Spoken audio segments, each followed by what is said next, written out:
So this is part two. And and I heard a voice from heaven like the roar of many waters and like the sound of loud thunder. So these are two different things. Unfortunately, there's a thing that people that are theologians, language professors, and things like that, they have a word called hendiadys, Hendiadys, I believe.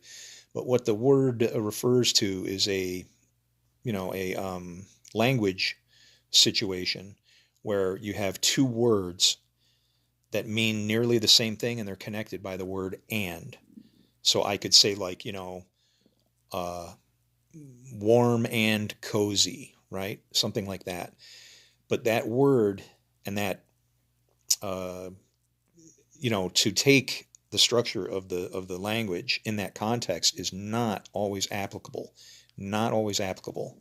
And a good place to see that is actually in, if you look at Isaiah 45:7. Sorry, I can't believe I had to think of that. But if you look at Isaiah 45:7, you're going to see something that's kind of shocking because in the King James, which is very honest uh, with its wording, it'll say things that are shocking. Use the W word for women and things like that. So, um, but if you look at Isaiah 45:7, it reads out of the King James, I form light and I create darkness. I make peace and I create evil. I, the Lord, do all these things. And it's like, what? Evil? And it kind of gives you like a sucker punch, right?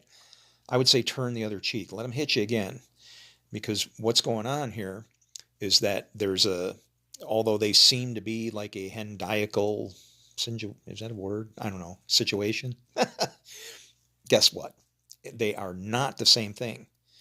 The things that are made are not the same things as they are as created.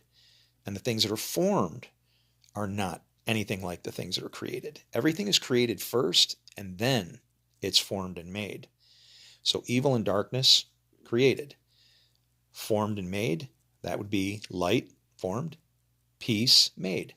And interesting is that Adam was actually formed, the man was formed, and the woman was made. So that word and that refers to the waters and loud thunder is referring to the languages by which we know God, the waters, what make the seed grow, as well as direct commands, which are wisdom and knowledge and following the staff.